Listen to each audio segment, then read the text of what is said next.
Welcome to FedSoc Forums, a podcast of the Federalist Society's practice groups. I'm Nate Kazmarek, Vice President and Director of Practice Groups at the Federalist Society.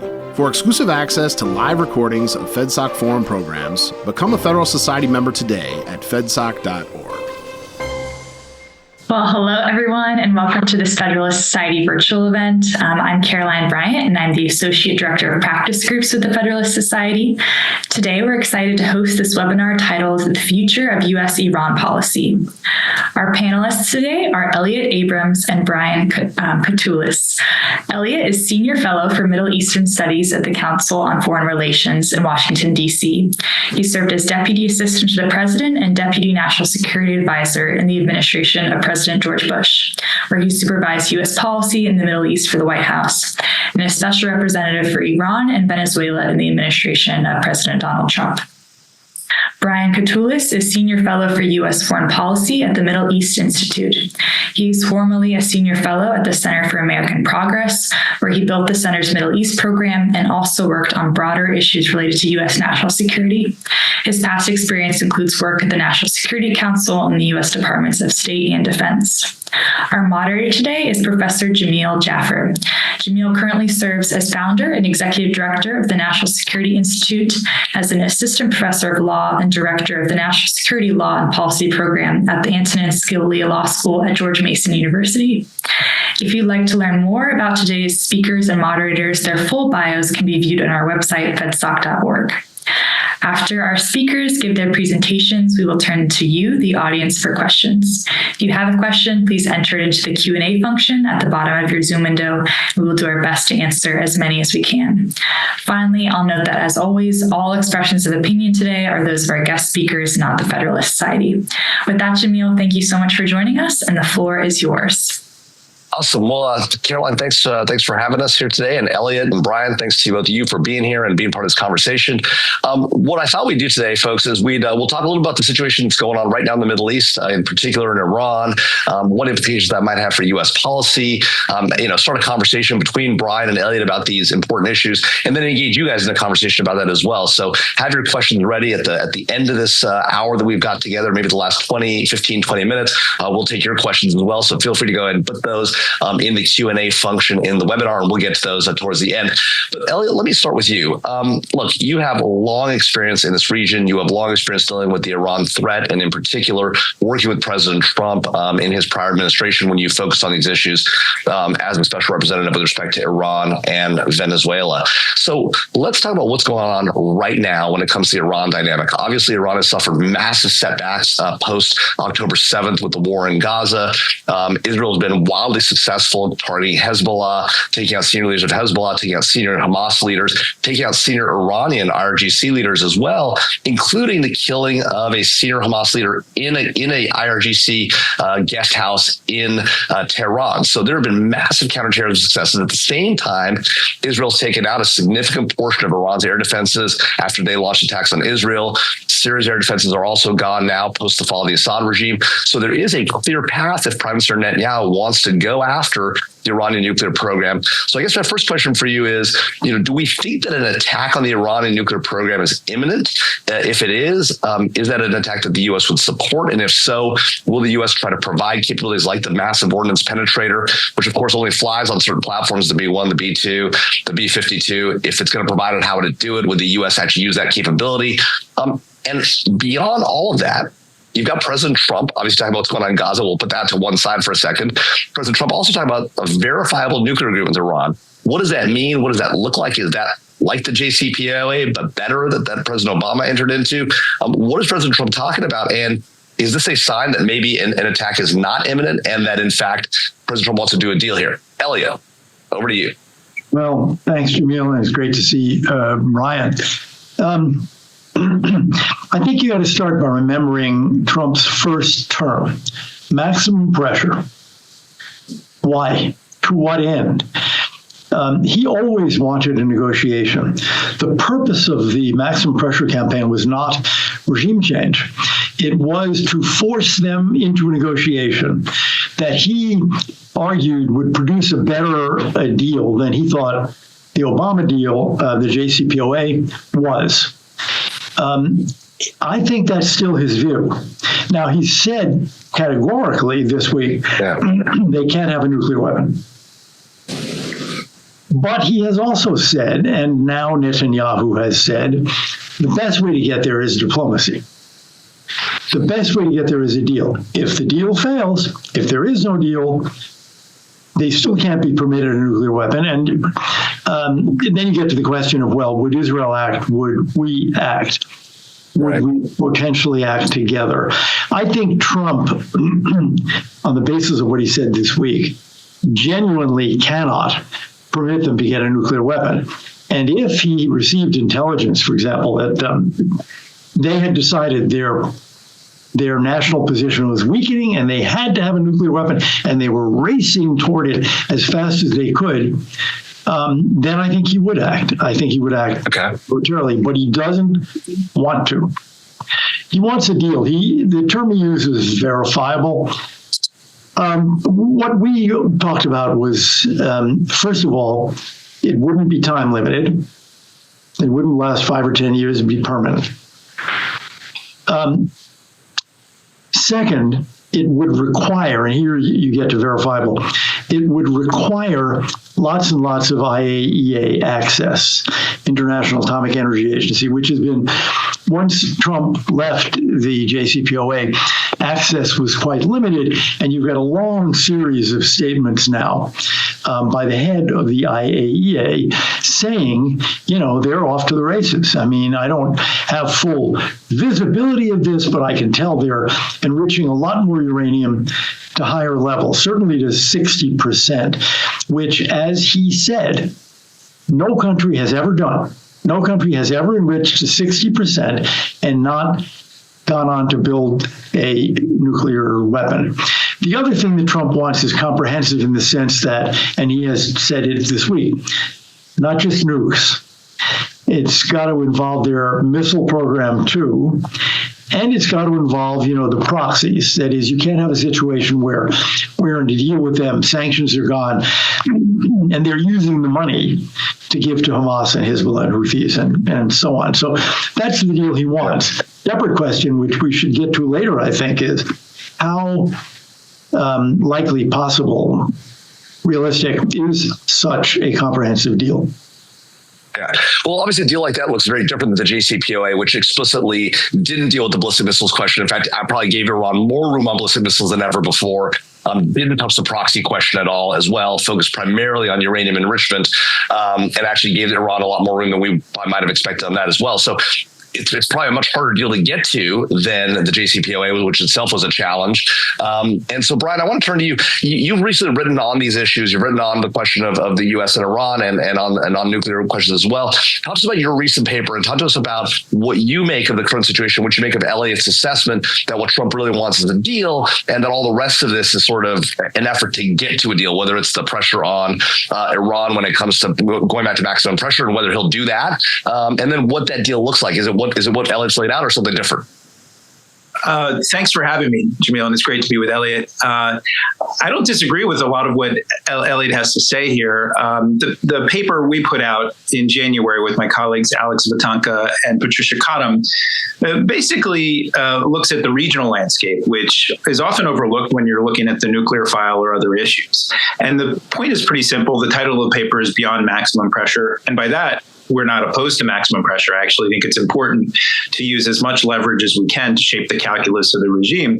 Essentially, we had two critiques of previous administration's policies, from George W. Bush all the way to Biden. That includes Obama and Trump. One was one that Elliott already mentioned, is that we didn't really deal with these regional proxy issues and the threats that Iran poses and still poses, though it's much diminished these days. And then second, and what the paper really draws out, is that if Trump wants to succeed, if he goes down this pathway of diplomacy, he'd be wise to actually synchronize as best as possible with those countries in the region that are our partners. Here we're talking about not only Israel, obviously Israel would be at the top of that list, but some of these Gulf countries. And the landscape is much changed from when Trump was last in office in 2021. You already mentioned the October 7th war between Israel and Hamas. Essentially, Israel has come close to restoring some semblance semblance of strategic deterrence. That's important. I think Iran is on its back heels in the region itself, but it's down, but it's not out.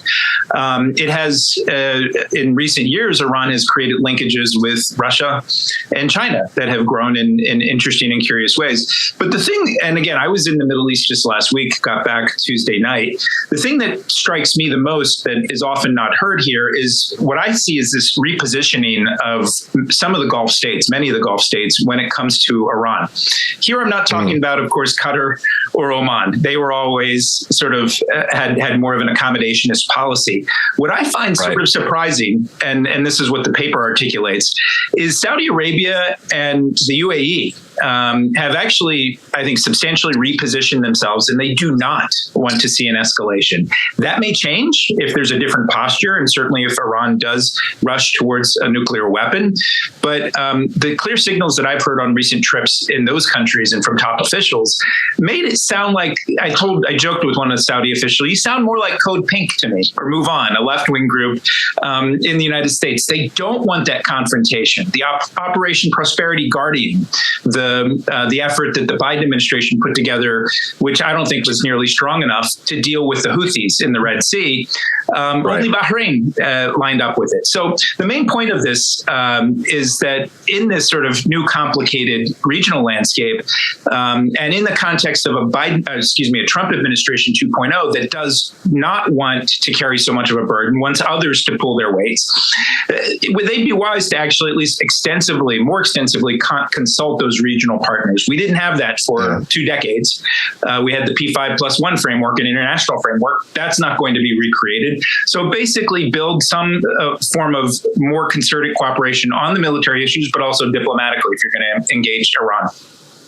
Yeah. What about that, Elliott? I mean, are you hearing the same thing from the GCC countries, and in particular UAE and Saudi Arabia? Do you get the sense that they're more open to some sort of a broader deal with Iran and wanting to avoid significant conflict here? You know, they've often been amongst the most hawkish and most concerned about Iranian nuclear program, as concerned as Israel. And so talk to us about how you see that dynamic going. Is there an opportunity here to build a coalition? If so, what does that coalition look like, and what are their goals? I mean, do they want this verifiable nuclear deal that Trump is looking for? And again, I want to come back to this idea that there's a verifiable nuclear deal that can address the proxy issues, that can address the political issues. I mean, is there any chance that Iran wants to get to a deal, or is willing to get to a deal that looks anything like that? Well, let me start with the neighbors, the Gulf Arabs, basically. Here we are, 10 minutes in, I'm already going to get partisan. Sorry. But I think that's a reaction in part to the weakness of Biden Middle East policy, but also Trump Middle East policy in the first term. What was the U.S. reaction when Iran attacked the main Saudi oil complex, petroleum complex, petrochemicals, Abqaiq? They attacked it directly. We didn't do anything. Same thing with the Emirates. So Zero. I think when you see, for example, the Saudis making nice with Iran courtesy of China in Beijing, I think what they're doing is what any of us would do. That is, they're saying, well, the Iranians are dangerous. If the Americans are not in this, if they're not going to protect me, my best option is see if I can lower the level of hostility. So let's talk. I don't think that tells you what they would do if there was a really strong U.S. policy, but we haven't had one. So they're kind of hedging their bets. Let's put it that way. Now, can we get that agreement, that comprehensive agreement? I'm really dubious, and the reason I say it is, well, I have a friend who's an Iran expert who says, what are the pillars of this regime, the Islamic Republic? Death to America, death to Israel, and repression of women, the hijab. A comprehensive deal would be asking them to give up at least the first two. It would not only be no nuclear weapons, no intercontinental ballistic missiles. It would be, and lots of inspections. It would be knock off the death to Israel stuff, knock off the money and guns to Houthis and Hamas and Hezbollah and Shia militias in Iraq. Just become a normal country. remember the Kissinger phrase, like 30 years ago, they have to decide whether they want to be a country or a cause. Are they really willing to do that? Do we think the Ayatollah, now 85, in his last years, not in great health, is willing to kind of start turning the country away from the Islamic revolution and toward being a normal country? I don't think so. So I think Trump is right to try to negotiate, but I think he needs to worry a lot about being, pulled into a never-ending negotiation that goes nowhere and whose main purpose is just to prevent Israel or the United States from taking military action. At the end of the road, I don't see it. Yeah. So, Jamil, can I just say, I say it, please. Yeah, Elliott's windup that he was going to be partisan, but then his delivery it was underwhelming to me, because he actually then issued a critique of the administration that he served in, the Trump administration. And that's sort of a point I've made all along. And I heard it just even last week, which is alarming to me. I know it's early returns on the Trump 2.0 administration, but I did talk to a lot of people at a conference that was hosted by an Indian think tank in Abu Dhabi. And there were many people from across the region, including from Tehran. And what was most alarming to me was how the different voices from across the Gulf region were reading the Trump administration 2.0. Number one, first, consumed by a lot of its own internal issues and different challenges. Number two, the fact that the moves that he made, Brian Hook being dismissed from the Wilson Center board on the first day, or more importantly, and I think this is a very serious security question, some people from Tehran analyzing Trump's move to remove security from the people that were behind the Qasem Soleimani attack being, I think, misperceived. I tried to dissuade him of this as some sort of sign of weakness and things like this. But the thing I would say is that the fact that the United States has not been seen to have a steady policy and steady approach by these partners has, as Elliott said, correctly led them to hedge. Still too early to say in the Trump administration where this is all going, but things like, this may sound far afield, the freeze of foreign aid that actually impacts directly the battlefield in places like Syria, or the potential to seize the opportunity in Lebanon, now that Hezbollah is down but not out. All of these things, I think, are watched very, very carefully by our friends and our adversaries alike.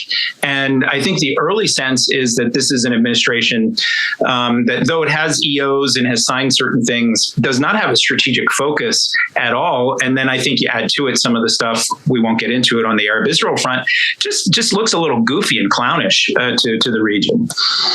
Well, so what about that, Elliott? I mean, this idea that if you don't think that there's a real deal to be had, why would Trump want to negotiate? If the real advice he's getting is Iran's never going to do a deal like this, they're never going to give you what you want, why even put a deal on the table? And then if you do put a deal on the table and it doesn't go anywhere, don't you run into the problem that Brian's raising, which is this question of A, you're talking about doing a deal is unrealistic. B, we're waving a big stick but not really willing to use it because you don't actually want to get in a war with Iran. Your allies don't want to get in a war with Iran, right? And they're Finlandizing perhaps towards China and making some sort of a deal. How do you? I mean, at the end of the day, if the problem is a consistent weak U.S. policy on Iran, maximum pressure being the one exception to that, right? And the economic pressure being the exception to that. And of course, the old congressionally imposed sanctions in the Obama administration that the Obama administration fought and then claimed to work with Congress on. What is the right play? If you were once again running Iran policy and the president was listening to you and you told him what to do and he did exactly what you said, what would the next step be and how would you get to that vaunted, maybe mythical deal? The first step would be maximum pressure. It would be a return to that and a clear statement about preventing them from getting a nuclear weapon. Now, he's done both of those things. I mean, obviously, maximum pressure doesn't happen overnight, but he has issued the instruction that's going to be our policy. And he said the right words about the nuke. I would say he needs to enforce the sanctions, which the Biden administration did not do. Again, the language from Trump, from the executive order, is very good. Ships and insurance companies and banks and everybody. But you have to do it. And you have to take a few examples. of where you have actually indicted someone or cut someone off from the U.S. banking system or blacklisted a shipping company, then it gets serious, and then it'll have a real effect. I would also like to see him order some exercises, military exercises, that show us preparing for an Iran strike, that say to the Iranians, look, it's going to be your choice. You're going to do this deal and walk away from your nuclear weapons program, or you're going to decide to brazen it out. And if you do that, you're going to get hit. Yeah. We've done some of that over, I would say, the Trump years and the Biden years. There have been some exercises. But I'd like to see that again. You raised the question about Israel. Trump doesn't want war anywhere. He wants to put an end to the Gaza war. He wants to put an end to the Ukraine war. He was willing to do the Soleimani strike. And I think he, like I would say President Obama, likes the idea that, it's over when you announce it. You go on TV and you say, now, last night, no 10-year wars, no 5-year wars. Right. I think the debate in the Oval Office, if we get to it, is going to be between people in the administration who say, this is going to be Iraq and Afghanistan again. This is going to go on and on. You can start it, you can't end it. And those who say it's a day or two. If in those circumstances he comes out for doing nothing, then the Israelis will act. I don't myself see us giving them, B-2s or B-52s. Right. I can see us giving them tankers, that sort of thing. But I've always believed that, they would be able to do some damage to the Iranian program from the air and on the ground. They obviously have some kind of ground capability. We've seen them exercise it in espionage and in assassinations. It's clear that we could do, 25 times more than they could. I can't predict where Trump comes out in that situation if we get to it. Yeah. Brian, what do you make of that? I mean, do you think that the right, do you think that Trump makes the moves? There's not a deal to be had. Does he work with the Israelis on an attack against the program? And if so, do we actually undertake it? Do they do it on their own? And is that the right call? What's the right call if, in fact, a deal that addresses the proxy problem is not something you can get to with Iran, no matter how much maximum pressure you put on them? They're simply unwilling to negotiate those issues. What would you do, Brian, if that were end up being the scenario? Well, I would be doing more right now on this proxy problem and showing more force and face in the region with our partners. And that's like going after the Houthis, going after. Yeah. Oh, absolutely. And I think we've had a policy of passive appeasement in the region for decades, going back to when the George W. Bush administration invaded Iraq, and then we had hundreds of soldiers being killed by Iranian-backed militias. Yeah, we just don't talk about Hezbollah, Ansar al-Haq. Yeah, we have this weird sort of discourse in the United States, and I used to engage in it myself when I was at the Center for American Progress earlier in my career, where automatically it's almost knee-jerk. Well, we can't do that because it'll be like the Iraq War again. And no, it's not like that. And it's actually that sort of dialogue that makes us, it puts us in this sort of passive appeasement approach. I really think it's a mixed picture. I mean, the fact that Elliott Abrams, who I really respect, is here on this webinar with me and not in the administration like it was in the first Trump administration, gives me a lot of concern about how strong Trump himself will be. Because if you talk to the people like I do, and I have friends on the Republican side of things, the lineup is very, very, very much mixed. Start at the top with Trump. He says many different things, and it's, you spend your whole day actually fielding press requests trying to interpret what he meant on Gaza and other things. It's unclear. But with Mike Waltz and Marco Rubio, you have fairly hawkish individuals in key positions. Rubio, of course, has his own minder, as we've learned from the press, from the Trump campaign and sort of the Tucker Carlson, Don Jr. Camp, which is, I don't think, very hawkish on Iran. What I picked up out in the region on this last trip is that they are the ones who are actually talking about continued de-escalation. J.D. Vance is certainly in that camp. a week before the election, he was on a podcast saying, look, we don't want to go to war with Iran. This should be the Israelis and the Sunni nations, as he called it, getting together. And my point on the paper is good luck doing that, because their posture is actually quite different. And then you go over to the Pentagon, Elbridge Colby, I would recommend his podcast with Tucker Carlson, his interview right after the election. He's definitely not in this camp as I read it. And the Dasti, whom I don't know, but the readings that I've seen of pieces he's put out, the Dasti for the Middle East, essentially said we should not be bombing the Houthis. So it's a very mixed picture.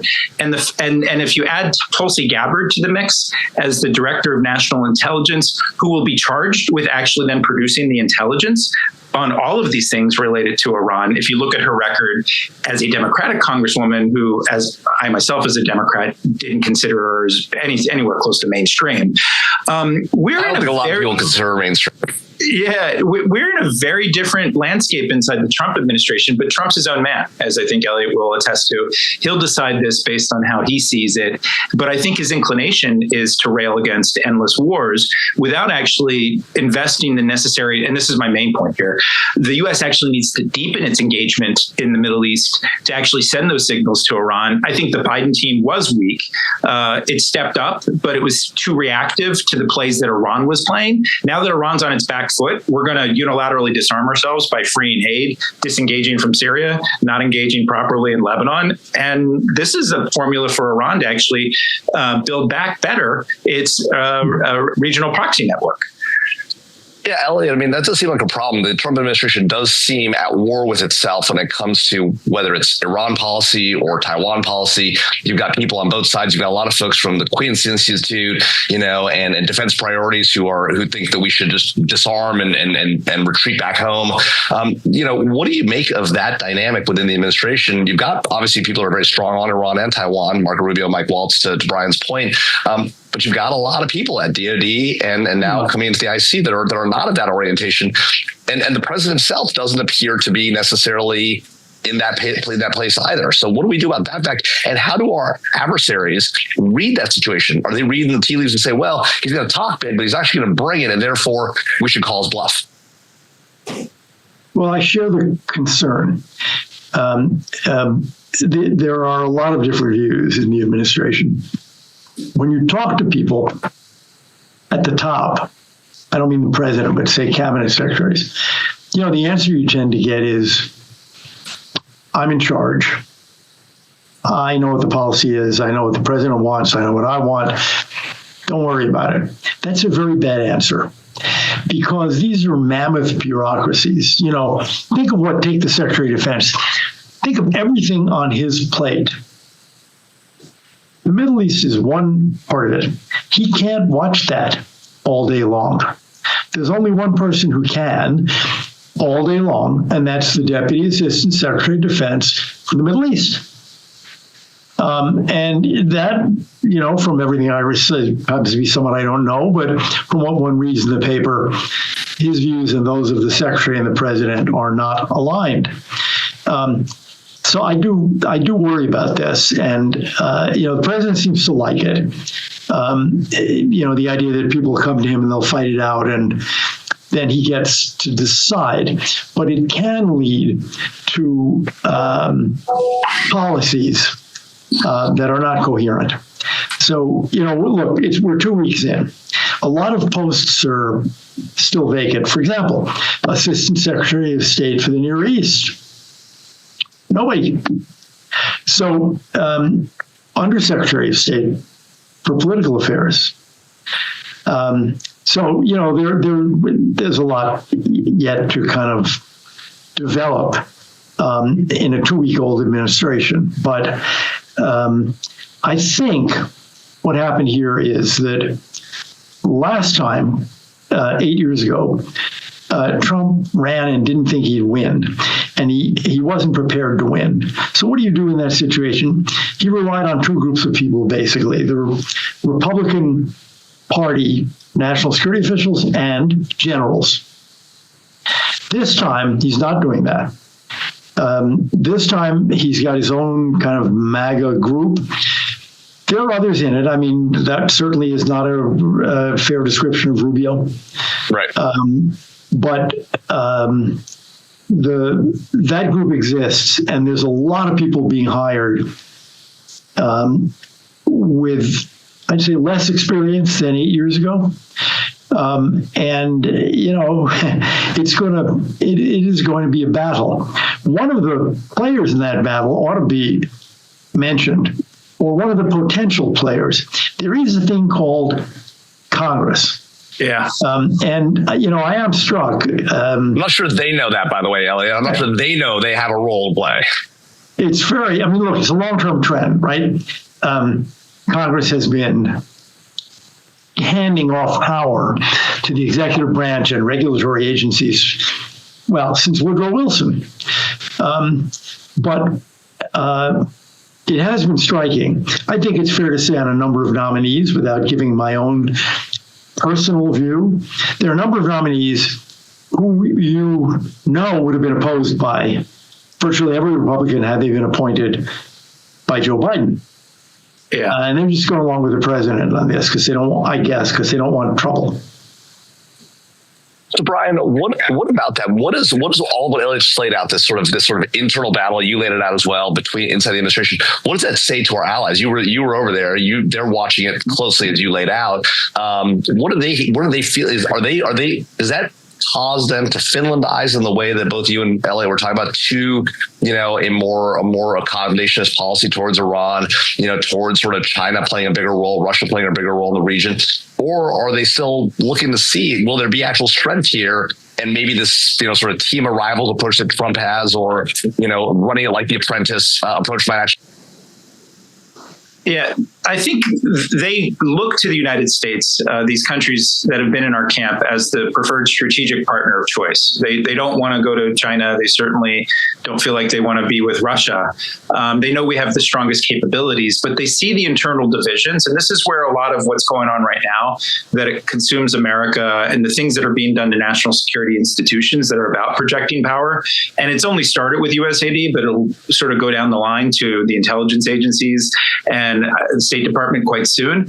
They read this very carefully and they see the internal divisions. I mean, I can't tell you how much January 6th in these monarchies that are autocratic, they see sort of the chaos and the disarray and the violence and other things.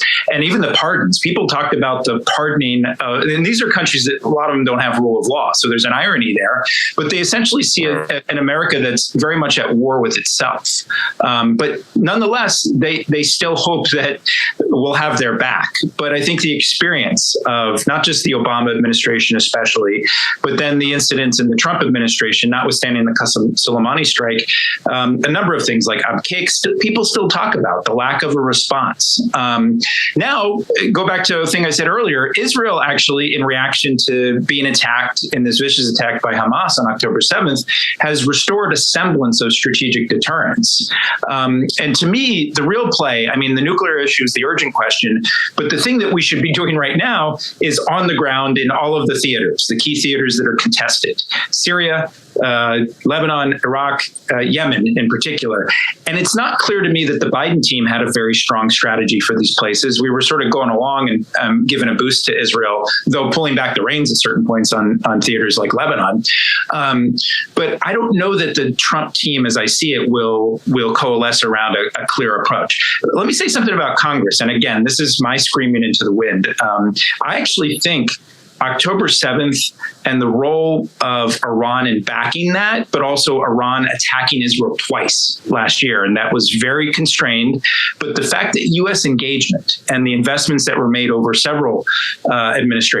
administrations, to build a security network that actually left the impact of that on us and on Israel and our allies quite constrained. I actually think that was a worthwhile investment. And I think it also was a wake-up call for more moderate centrist Democrats, internationalists in the Republican Party. I actually think if we had real leadership, which we don't on these issues in Congress, I mean, we have some voices, but it's not what it used to be. Too many of the internationalist voices, like a Lindsey Graham, who used to be with John McCain, but I think is very much chameleon-like. And and I don't mean that in a pejorative sense. He just shape shifts like a lot of politicians do on these issues. Because we lack that sort of vital center, I actually think Iran reads that. Our adversary, Iran, reads that, but then our partners in the region read that. And it's going to prompt them at every step of the way. And I know Israel, Palestine, Israel, Arab is considered separate, but these visits by King Abdullah and President Sisi next week to talk about, I assume, mostly the Gaza question, that's not how it's viewed. It's not viewed as separate files when you're sitting there in the Gulf. And that's where, if we don't sound like we're serious, if we sound like we're coming up with goofy ideas that don't have buy-in from the region, and also try to bridge this gap and create the opportunity for Israel to integrate with the region, we're just going to seem erratic as ever, but in many different ways. And that's my worry. I would just like to add that there are probably huge divisions in Tehran. I mean, there are going to be people in Tehran now saying, look, the overall situation in the region has turned against us. Gaza, but even more particularly Lebanon, Syria. We need a nuclear weapon. And there will be others there who will say, you're going to bring the Americans into this. You don't think they'll bomb, but they will. This could be, a big American bombing for a couple of days could be the end of all of us could be gone. And I think those debates actually are underway. Yeah. They're taking place again. These are the last years of the Ayatollah Khamenei. Yeah. I mean, we can't say exactly when, but he's 85 and he's not well. So he's got to make this decision about, what am I leaving behind? And obviously we want to push him very much in the direction that, man, you rush for a nuclear weapon, it will be the last thing you do. Yeah, I agree with that. And I should say, on the sidelines of this conference in Abu Dhabi, I bumped into what I thought were some of the more hardliners, and I referred to them already, how they were, I think, misreading the tea leaves of how Trump was removing security for some of his former officials. But they were feeling a little bit more bullish. America's distracted. It's got its own problems. I went to Oman, and I didn't meet any people from Iran there, but the Omanis, of course, are offering. They're really, people in Tehran are desperate to talk. And those two sort of data points showed to me, and it reaffirms what you're saying, Elliott, there's a debate inside of Iranian society. And so long as in these early stages, and I know it takes a while for a team to get its act together and get the people in the slots and things like this, but if you're sending so many mixed signals, it actually then it doesn't do anything to shape that debate in any way. It doesn't shape their calculus. And that could be a missed opportunity right now to reinforce the sense of loss that Iran has faced in the region, and that they're weak at this point. Don't let them build back if you want to start a conversation.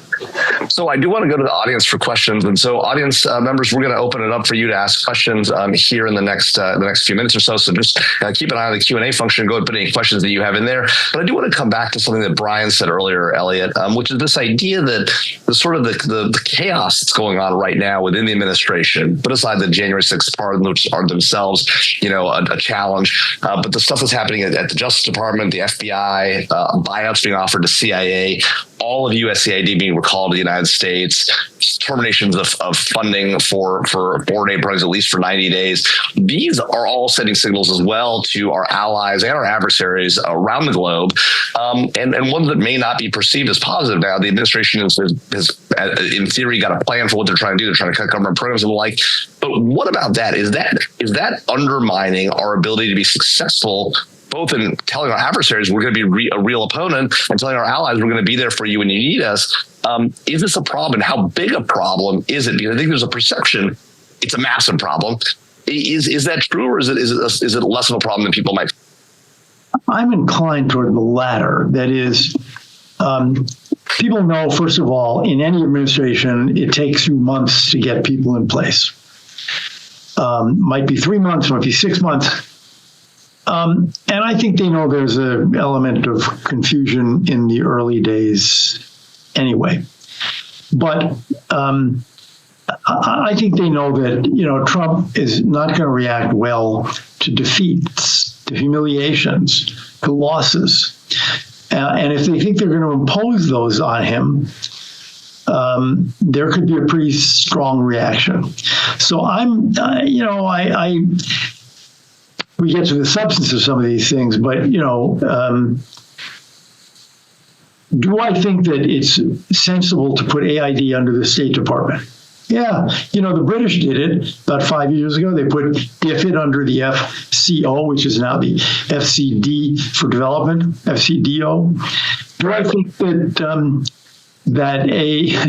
the staff of AID is predominantly Democrats who don't like Trump and who have done a lot of programs that Americans would not support? Yeah, I do. Now, the answer is not to destroy the agency. The answer is to improve the agency. But it needs improvement. It really needs improvement. I would say the same thing about the FBI. I think going after low-level FBI agents is a terrible idea for national security reasons, for reasons of fairness.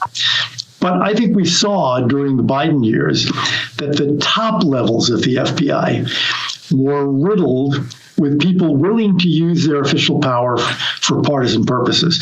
And Trump was a loser in that. There are probably some people there who should go. Just one more example, Jamil, one close to your heart, I think. Yeah. 51 leaders of the intelligence community 4 years ago signed this claim that the Hunter Biden laptop looked like a Russian disinformation move. I know some of those people. I thought the world of those people. I don't understand how they lent themselves to such an obvious political ploy. Lent themselves, their reputations, the name of the CIA. That should never happen again. People who did that had their security clearances lifted. Most of them retired now. My reaction was good. Maybe it's a lesson for people. Try to stay out of politics if you're a career employee of the CIA. Yeah, Brian, I want to give you a chance to respond to that, and then I've got questions from the audience. I agree with that completely, but what I think is happening is potentially qualitatively different than what Elliott describes here. It's not simply making sure that there are loyalists at the top and people not trying to undermine the agenda. This is not, if you remember the Malik manual from the Nixon administration, the Fred Malik, there's something quite different going on here. If you look at who was named at least to be the deputy director of the CIA and his reputation even within the first Trump administration and those circles, and whether he was professional or not. Somebody who worked with Devin Nunes. So there is a process that's underway that it has been, some of it's been reported in the press, but is Stasi-like inside of a lot of these organizations. And the problem with that is, yes, I do think the president deserves people who want to implement his agenda, but there are certain moves that are being made over at DOJ. You would know better about all of that actually, I think, move towards making us less capable of implementing our national security agenda. There are some really good people who I know very well who just simply want to serve the public and have served multiple administrations. And they're now looking at who's coming in, and then importantly, how they're dealing with career people who have served multiple administrations, Republican and Democrat. And they're essentially being asked loyalty tests. They're essentially asking themselves, am I actually going to be able to serve public and the national security interests of this country, or am I being asked to actually do something different? And that may sound a little melodramatic, but I think as we see the next few weeks and months unfold, this may become more apparent as the stories come out more of who actually is being put in charge of different files. And then whether, and this is the key point I want to stress, not to be partisan, and I don't think people who had the privilege of serving in the senior positions should operate in the way that Elliott described in that letter. But people who actually, I think, have essential skills and capacities that are essentially asked to leave because they're perceived in some sort of way to not actually fit with the mold of this new administration, and it may actually make us less safe.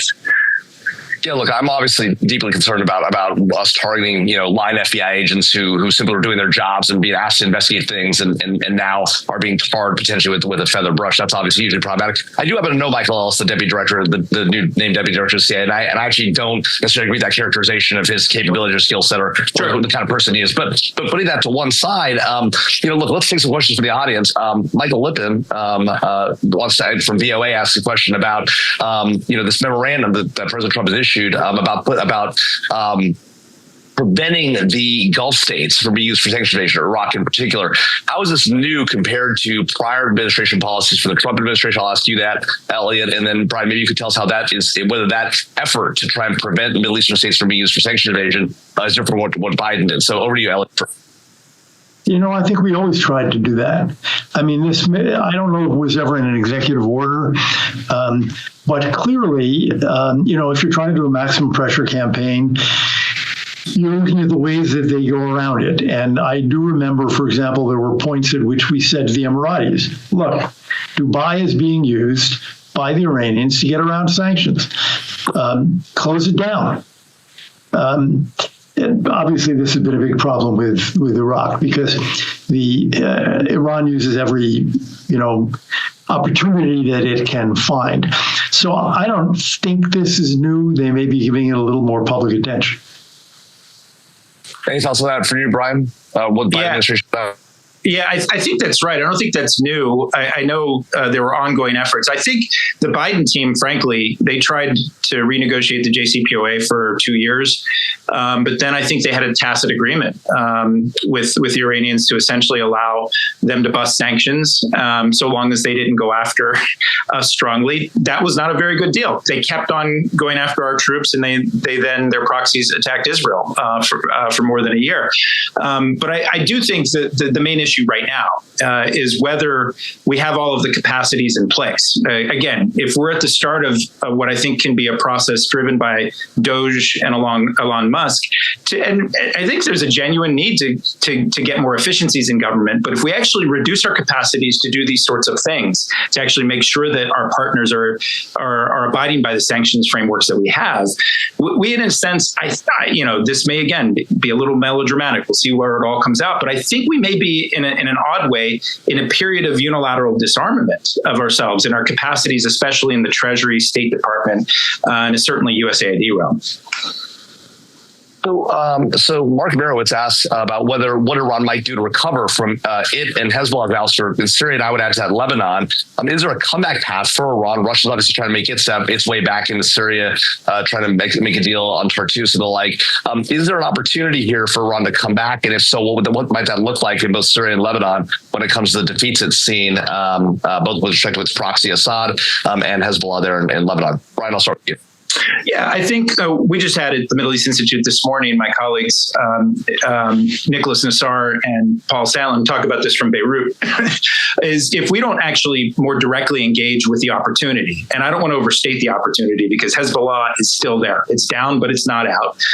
Lebanon still has a deeply problematic government, but it has a president, that we need to actually invest in those relationships to actually, for those who are competing with the Hezbollah and Iran proxies in these places. My worry is in the first couple of weeks, the signal that's been sent, or when the Assad regime fell, this was during the transition, both President Trump and J.D. Vance said, essentially, we're going to stay the hell out. Now, I don't think that's what they're actually going to be able to do because of ISIS and other things. But again, if we are not focused on what is our strategy as America to compete with Iran, to work with those who want to actually hold off Iran, and Iraq is a key centerpiece of this. And I think the Iraqi leadership is coming here next week. I'm talking to the ambassador tomorrow. I'll know more about it. But I think half of life is just showing up. And I worry that we won't show up in the Middle East right now. Elliott, thoughts? Yeah, I think that's right. I think there are things we can do. I mean, for example, Syria. We should be making very clear to the new government, to President Shara, we're going to judge you by your willingness to interdict Iranian resupply of Hezbollah and Iranian subversion of Jordan through getting weapons in there too. I think we should be conditioning aid to Lebanon. I think we should say, you have a great opportunity, but if you don't take it, if you go back to the same old spoils system and corrupt politics, we're not giving you any money. So, for example, who is going to be the new cabinet? Will the Lebanese army, in fact, do what it keeps promising to do? Deploy to the south, confront Hezbollah, do not let them rebuild. And, I wouldn't hold my breath on that. Yeah, I'd probably bet against it, but our position's got to be very clearly. Yeah. Guys, you have an opportunity. We're willing to let bygones be bygones.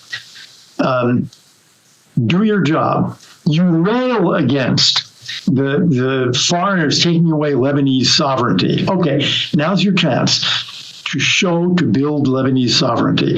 And if you want to do that, we will not only help you directly, we'll make sure the EU, the Saudis, Emiratis, everybody helps you. But if not, not. Yeah. So Luke asked us a question. I'll start with you, Elliott, on this one. What's the current state of play between Iran and Iraq, and is there an opportunity for American influence there to maybe exploit a divide or lack of? The Iraqis have noticed the weakening of Iran's position in the region, and you are seeing some more efforts by Sunnis and by Shia in Iraq to kind of push back a little bit. It seemed, it's plausible to me. It's a little bit like case in Lebanon, but it's harder because the Hezbollah has really been decimated in a way that Iran, an immediate neighbor, and with so many Shia militias dependent on it, has not been in Iraq. So I think, again, we need to work with the Gulf Arabs to help Iraqis step by step build their sovereignty and push back against Iran, which means that, if we adopt a policy of kind of pulling back from the Middle East, it would be just shameful because there really is an opportunity here, thanks mostly to the Israelis. Yeah. If I could say, and this is a point we make in this paper, Beyond Maximum Pressure, what Elliott just said in sort of broad strokes, I think is essential. But what I'm seeing in places like Riyadh, and I'm sure you see this too as well, Abu Dhabi and other places, is that these countries are much more assertive in their own self-interest. They don't want to waste their money. They don't want their money to go down a rat hole, excuse me. So security, I think the first basis is security, is that security presence and making sure that Iran does not threaten us or our partners in places like Iraq or in the Gulf. But then the economic component of that engagement is where I actually think it falls a little thin in the think tank community, inside of government and others. And that engagement of by, with, and through those countries that actually have the resources. I've heard from Saudis for years now of how they're going to actually deepen their ties inside of Iraq. And it hasn't really happened, but I actually think in this administration, and this is where if Trump sees himself as a deal maker, and this is sort of a bank shot, but it's a way of actually boosting ties between the Gulf and Iraq and bringing Iraq much more into their orbit, because everybody sees the prosperity in most of these Gulf countries and they want a piece of it. But I think a team like Trump 2.0 that doesn't want to spend U.S. taxpayer money or time and attention over there, they actually should look at this economic statecraft component of bringing Iraq closer to the heart of the Middle East, of the Gulf area, in this competition with Iran. And no, it sounds like academic or theoretical, but I actually think it's a place where this administration actually could do a lot of good. Yeah. Great. Well, appreciate that, Brian, Elliott. So I'm going to combine two questions now. We're coming towards the end of our time. So Shari Stimets, an anonymous attendee, have questions about the next leader of Iran. So one, who do we think the next leader of Iran might be? How will that person lead? Could the death of the Ayatollah, if it comes in the near future, him being in his 80s, as you point out, Elliott, do you think the death of the Ayatollah could be a catalyst for a strong relationship with the United States? There's a lot of talk about what Iran could do to strengthen ties with the West, but what can the West do to strengthen ties with Iran? And I'll add to that, what about the Iranian public? We've talked a lot about the Iranian leadership, right? We know the Iranian public is much more open to the West than perhaps the leadership is. Is there a chance to exploit that sort of dynamic for the United States? Elliott, Okay, we don't know who the next supreme leader is going to be. I do think we can say two things. Khamenei's son, Mojtaba, is a serious candidate, and maybe he gets it. And in a way, that's a good thing because it discredits the Islamic Republic. These are all people who made speeches against the Shah and the idea of loyalty and of father-son. The second thing I think we can say is that this country, the Islamic Republic, has really been run by the top cleric in a way that isn't going to be repeated. I think that, let's say, a year from now, Khamenei dies and his son takes the top job, he's going to have to deal with rival groups from a position that isn't really very far above them, if it's above them at all. For example, the Revolutionary Guards. I think their power is going to be greater because there's no supreme leader like Khomeini in the past, Khamenei now, to just sort of say, no, we're doing what I say, be quiet. Which means that I think the notion that we're going to be able to have better relations with Iran is unlikely, because the follow-on leadership may be as radical as this leadership, and it may even be more willing to take risks. Yeah, Brian, what about? Yeah, let me talk about the people, because this is a place where I think the United States has fallen short essentially for the last 20, 30 years. A lot of talk, but no good action. Most recently under the Biden administration, when there were protests in the fall of 2022 after the death of Mahsa Amini. And yes, there was performative diplomacy and all of the talk and things like this, but no real rethink of how to actually plant the seeds to support the millions of Iranian people who want freedom.